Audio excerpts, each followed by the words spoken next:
द्रव्य कुछ फल मिष्ठान ये सब नहीं चाहिए, लेकिन भगवान की भक्ति करो, निस्वार्थ करो और भाव के साथ करो। भगवान की भक्ति में दिखावा मत करो। जिस प्रकार हमारा धर्म है नौकरी करना, ड्यूटी करना, घर में भोजन प्रसाद बनाना, प्रसाद ग्रहण करना, उसी प्रकार हमारा पूजन करना भी एक धर्म है, हमारा एक कर्तव्य है।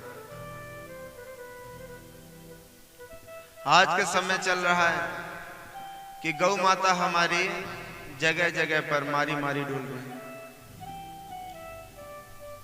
लोग जहां गौ को देखते हैं उसे डंडा से मारते हैं, पीटते हैं। जिन गौ माता की सेवा हमारे गोपाल ने की, उन गौ माता को कष्ट पहुंचा।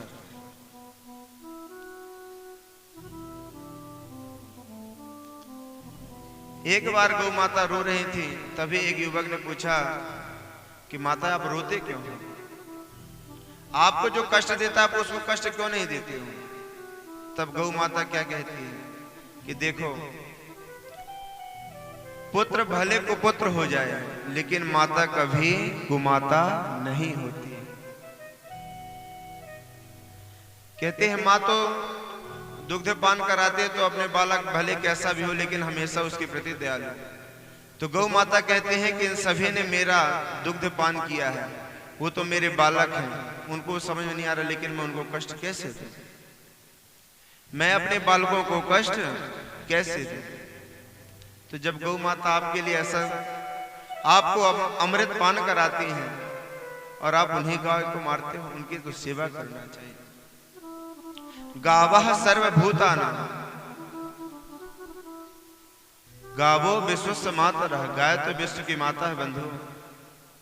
कहते हैं कि और किसी की पूजा हम करें या ना करें, लेकिन एक गाय की सेवा रोज करें तो 33 कोटि देवी देवताओं का फल एवं पुण्य हमें प्राप्त होता है।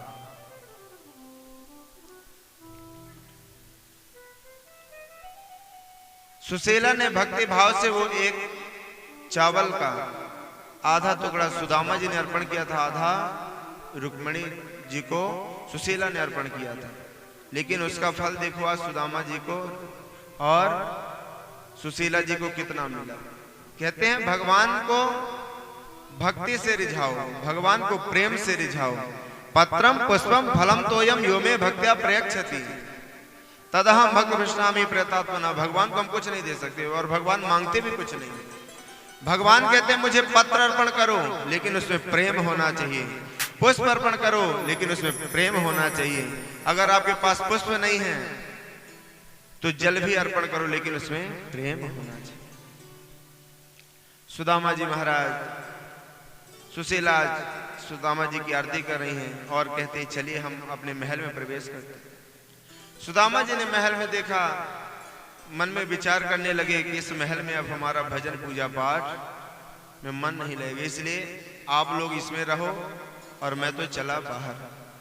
सुदामा जी ने कहा मुझे एक घर मकान वैभव की आवश्यकता नहीं, मुझे तो भगवान का भजन होना चाहिए और यहाँ मेरा भजन नहीं होगा, इसलिए जाने लगे। तभी प्रभु वहां द्वारकाधीश प्रकट हो गए और बोले सुदामा तुम इसी महल में वास करो और भगवान का हमारा स्मरण करो। सुदामा जी के पावन प्रसंग के बाद आगे एक समय की बात है, सूर्य ग्रहण आता है और भगवान अपने सभी द्वारका वासियों के साथ कुरुक्षेत्र जाते हैं और कुरुक्षेत्र पे ही सभी मेला घूमने के लिए आते हैं। ब्रजवासीगण सभी से कुरुक्षेत्र पर भगवान का मिलन होता है। द्वारकाधीश का सभी भक्तों से निवेदन, आज शेष दिवस है, विश्राम दिवस है, 15 मिनट और रुकें और भगवान की कथा पूर्ण सुन करके ही अपने यथा स्थान को जाए, प्रसाद लेकर के जाए। तब सूर्य ग्रहण का समय, पूरे ब्रजवासी गण सभी उपस्थित हुए। द्वारकाधीश भी आज कुरुक्षेत्र में जा रहे हैं। तभी वहां पर ब्रजवासी गण पहले से पहुंच गए और खूब नृत्य उत्साह आदि से मेला घूम रहे। तभी जब किसी राजा की सवारी जाती है ना, तो पहले आगे रास्ता खाली कराने वाले सैनिक रहते हैं, भैया खाली करो, हमारे महाराज आ रहे हैं, खाली करो खाली करो। तो द्वारकाधीश की पालकी आ रही थी, आगे आगे सैनिक रास्ता दे रहे थे और वहीं खड़े थे कौन? ब्रजवासी। जैसे ब्रजवासियों को धक्का दिया, रहे साइड हो साइड हो। ब्रजवासियों ने कहा है धक्का काहे को दे रहा हो, समझ ना आ रही? बोले तुम्हें पता नहीं हमारे द्वारकाधीश आ रहे हैं, हमारे राजा आ रहे हैं। बोले द्वारकाधीश? बोले पूरा नाम क्या है? बोले कृष्णचंद्र द्वारकाधीश। जैसे कृष्णचंद्र सुना ना तो ब्रजवासी कहते हैं जा अपने द्वारकाधीश से कह देना कि रास्ते पर तुम्हारे बाप खड़े हैं। जैसे सैनिकों ने सुना कि द्वारकाधीश को हमारे क्या कह रहे हैं कि जाओ कह देना तुम्हारे बाप खड़े हैं, तुरंत सैनिक गए और कहते हैं प्रभु आज तो एक वहां पर युवक क्या कह रहा है कि जाओ, हमने कहा कि हमारे द्वारकाधीश आ रहे, वो कह रहा है जाओ तुम्हारे बाप खड़े कह देना, आपके बाप आगे खड़े कह रहे हैं। तब द्वारकाधीश ने सोचा कि ये साहस तो केवल मेरे ब्रजवासी मेरे सखागण ही कर सकते हैं। द्वारकाधीश तुरंत रथ से उतरे और अपने सभी ब्रजवासियों गण से मिले और सभी से गले लगाए। नंद यशोदा सभी से मिले और 3 महीने तक वहीं पर रहे। उसके उपरांत एक बार भगवान अपने पूरे परिकर को, भगवान का परिवार क्या है बहुत बड़ा हो गया था, 16,108 पत्नियां और सभी पत्नियों के 10 पुत्र और 1 कन्या।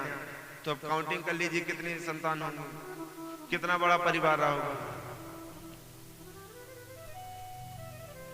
सभी के 10-10 पुत्र और 1-1 पुत्री। तो कई संत कहते हैं 10 पुत्र और 1 पुत्री कौन है? तो कहते हैं 5 ज्ञानेंद्रियां हैं और 5 कर्मेंद्रियां हैं और 1 मन।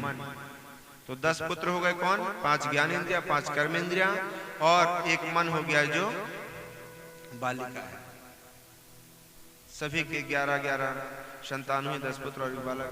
भगवान ने सोचा कि आज हमें अपने परिकर को कुछ उपदेश देना चाहिए। तब यहां पर एक स्कंद में भगवान अपने पूरे परिकर के साथ बैठे हुए और कहते हैं कि देखो बालकों, रूप यौवन संपत्ति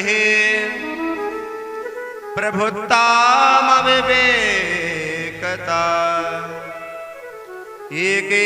एकैकमप्यनर्थाय किमो यत्र चतुष्टयम्। अगर व्यक्ति के पास 4 चीज आ जाए ना, रूप यौवन संपत्ति आदि आ जाए ना, तो व्यक्ति को अभिमान हो जाता है। आज द्वारकाधीश कह रहे हैं देखो आप तो हमारे बालक को सुंदर तो हो ही, यौवन भी हो और संपत्ति का भी कमी नहीं, राजा के पुत्र हो, लेकिन कभी किसी ब्राह्मण किसी ऋषि का अपमान मत कर देना। उपदेश दिए। तभी एक बार चतुर्मास करने के लिए सभी संत उपस्थित हुए और सभी संतों की परीक्षा लेने के लिए सांब आदि भगवान के पुत्रों ने योजना बनाई। ये सभी ऋषि महात्मा बड़े बड़े खाते भी हैं कि तपस्या करते हैं कि है इनके अंदर ज्ञान की नहीं, आज इनकी परीक्षा लेते हैं। तब सांब के पेट में कपड़ा लपेटे और कपड़ा लपेट के सांब का धोती पहरा दी और सभी भगवान के जो बालक है वो कहने लगे परिकर ये बताओ ऋषियों हमारी भाभी जी के गर्भ में क्या है? कई ऋषि थे बार बार ध्यान लगाएं लेकिन कुछ ही समझ में ही ना है, कपड़ा बंधा तो क्या समझ में। दुर्वासा जी देख रहे थे कि ये बालक हास्य परिभाष संतों का मजाक कर रहे हैं। तभी दुर्वासा जी ने कहा कि आओ मैं बताता हूं इसमें क्या है। दुर्वासा जी ने कहा इसमें ना बेटा है ना बेटी, इसके अंदर मूसल है और उसी मूसल से तुम्हारे पूरे वंश का संहार है।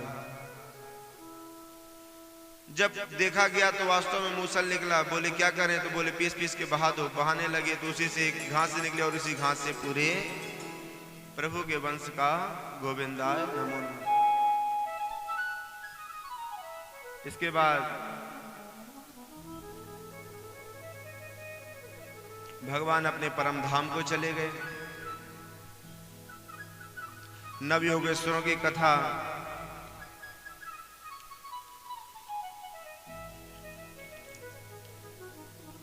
कवि हरि अंतरिक्ष आदि 9 योगेश्वर हैं। 9 योगेश्वरों को मनु महाराज ने बड़ा सुंदर उपदेश दिया। उसके बाद दत्तात्रेय संवाद आता है। दत्तात्रेय जी महाराज ने अपने जीवन में 24 गुरु बनाए। उन्होंने 24 गुरु बनाए। और किसे किसे बनाए? पृथ्वी वायुराकाश आपोग्निश्चंद्रमा रविः कपोतो अजगरः सिंधु पतंगो मधुकृत गजः। पृथ्वी वायु आकाश, सबसे पहला गुरु बनाए पृथ्वी से। दत्तात्रेय जी महाराज को जहां से ही शिक्षा मिलती उसी को गुरु बनाना। पृथ्वी को गुरु बनाए और पृथ्वी से क्या सीखे? पृथ्वी पर लोग पाप भी करते हैं, पुण्य भी करते हैं, लेकिन पृथ्वी कभी कुपित नहीं होती, पृथ्वी कभी हमें दंड नहीं देती। तो सहनशील व्यक्ति को कैसे होना चाहिए? पृथ्वी के जैसे। पृथ्वी वायु, वायु से क्या शिक्षा मिलती है? वायु नालियों के पास से भी गुजरती है, इत्र के पास से भी गुजरती है, लेकिन वो स्थिर कहीं नहीं होती, वो हमेशा चलती जाती है, लिप्त नहीं होती है। तो हमेशा व्यक्तियों को किसी कार्य में किसी में लिप्त नहीं होना चाहिए, हमेशा चलते रहना चाहिए।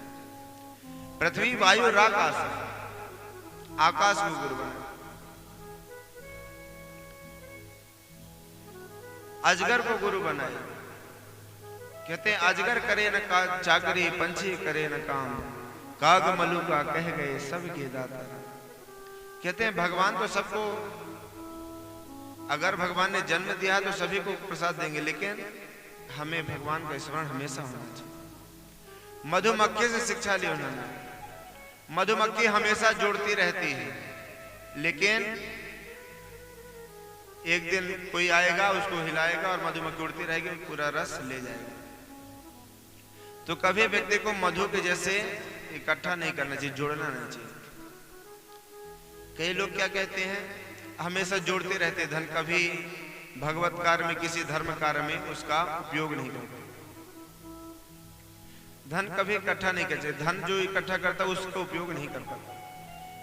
कहते हैं खोदत खोदत चूहा मर गए, मौज करे खर चंगारे, जोड़त जोड़त लोभे मर गए, मौज करे खर चंगारे। चूहा बिल खोदता है, खोदत खोदत चूहा मर गया, लेकिन उसमें राज कौन करता है? सर्प अंगारे, सर्प उसमें राज करता है, सर्प रहता है। और जोड़त जोड़त लोभी मर गए। लोभी व्यक्ति होता है ना, वो जोड़ता रहता है, जोड़ता रहता है, उसका खर्च नहीं कर पाता उसमें। और मौज करे खर्चंगा रे, उसके धन को कोई खर्चंगा ही उसी धन से मौज करे। तो कहते हैं मधुमक्खी के जैसे धन को जोड़ना नहीं चाहिए, नहीं तो कोई आएगा उसको ले जाएगा। और कहते हैं मधुआ हरणों मीना पिंगला कुरूर भका। पिंगला नाम की वैश्या थी, वो रात्रि भर इंतजार में थे, कोई पुरुष आएगा कोई पुरुष आएगा, लेकिन रात्रि में कोई पुरुष नहीं आया। उसने सोचा अगर इतना चिंतन में प्रभु का करती तो मुझे प्रभु का दर्शन हो जाता। पिंगला कुरूर भका। पिंगला से शिक्षा ग्रहण की दत्तात्रेय महाराज ने कि कभी किसी की आस मत करो, क्योंकि आस ही दुख का कारण बनती है। आशा ही परमम दुखम नैराश्यम परमम सुखम। मानव मात्र की आशा ही उसके दुख का कारण बनती है। इसलिए आशा मत करो, हमेशा कार्य करो, ठाकुर जी सब पूरा करो। जब हमें आशा होगी ना तभी हमें कष्ट होता है, और आशा नहीं करेंगे तो कष्ट भी नहीं होगा। आशा करो तो केवल परमात्मा से करो, जगत के लोगों से क्या। और जगत में तो कोई परमानेंट भी नहीं है।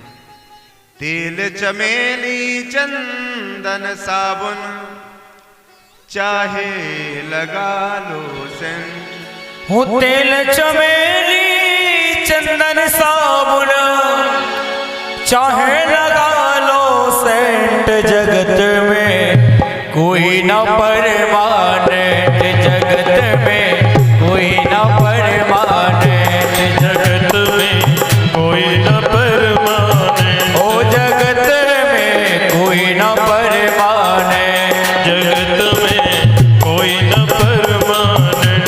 ओ तेल चमेली चंदन साबुन, तेल चमेली चंदन साबुन ओ चाहे लगा लो सेंट। जगत में कोई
जगत में कोई परमानेंट नहीं है। इस जगत को हम अपना मानते हैं ना, ये जगत क्या है? एक स्वप्न है। मोहन सा जग सो बनिहारा, देख ही स्वप्न अनेक प्रकार। हम मोहन की निशा में सोते रहते हैं और ये सभी स्वप्न देखते हैं। देखें स्वप्न अनेक प्रकार। ये जगत हमारा नहीं, जगत चलाने वाला दूसरा। हम तो अपनी अपनी लीला करने के लिए यहां पर आए हैं। ये जगत क्या है? एक समझो लीला मंच है, जिसका जो अभिनय है वो अपना अभिनय निभा रहे हैं। इसके बाद दत्तात्रेय का पावन उपदेश यदु महाराज को दिए। दत्तात्रेय महाराज यही कहते हैं कि हमेशा सत्यम ब्रूयात प्रियम ब्रूयात, हमेशा सत्य बोलो और ऐसा बोलो जो सुनने में प्रिय लगे, मीठा लगे। ऐसी वाणी बोलिए मन का पखोया, औरन को शीतल करे आप हो शीतल हो। हमेशा वाणी ऐसी बोलिए कि सभी को मीठी लगे, सभी को प्यारी लगे एवं सभी को शीतलता प्रदान करे। ऐसी वाणी नहीं कि हम बोले किसी कुछ और वो झगड़ा करने पर वो हो जाए। और बुराइयां कभी संसार में मत देते, क्योंकि एक बार कबीरदास जी जगत में बुराइयां देखने के लिए गए कि मैं आज ढूंढूं संसार में बुरा कौन है। ढूंढने गए लेकिन उन्हें कोई बुरा नहीं मिला। बुरा जो देखन में चला, बुरा न मिलया कोई, जो मन में खोजो आपनो, मुझसा बुरा न कोई। कबीरदास जी पूरे लोगों में भ्रमण किए, हर जगह देखे तो उन्होंने यही देखा कि मुझसा बुरा कोई संसार में नहीं। तो हमेशा बुराइयों को मत देखो, पहले अपने अंदर की बुराइयों को देखो। कभी दूसरे के अवगुण नहीं देखना चाहिए, हमेशा गुण देखो। पावन उपदेश यदु महाराज को सुनाए। इसके बाद आगे प्रश्न करते हैं, प्रभु अब इस कलयुग में भगवान कहाँ अवतार लेंगे? तो कहते हैं संभलपुर ग्रामस्य कल्कि प्रादुर्भविष्यति। मुरादाबाद जिले के संभलपुर ग्राम में भगवान पुनः विष्णु यश नाम के पंडित जी के यहाँ कल्कि भविष्यति, भविष्य में कल्कि भगवान अवतार लेंगे। और भगवान के अवतार के बाद 12वें स्कंद में भागवत जी का चिट्ठा है, जो कि हम सभी ने जो जो कथा श्रवण की उसी का एक बार रिवीजन। कहते हैं जो नहीं सुन पाए हैं वो भागवत का चिट्ठा सुन लेने से उसे 7 दिन की कथा का फल प्राप्त होता है। आज कथा का विश्राम दिवस, 2-4 मिनट के बाद ही भागवत पूजन होगा। जो भी भक्त वृंद पूजन करना चाहे पूजन करेंगे, आरती करेंगे एवं प्रसाद लेकर के ही अपने घर को जाएंगे। और आज फूल होली का आयोजन भी है, तो सभी फूल होली में सम्मिलित भी होंगे, सभी फूल होली का आनंद भी लेंगे।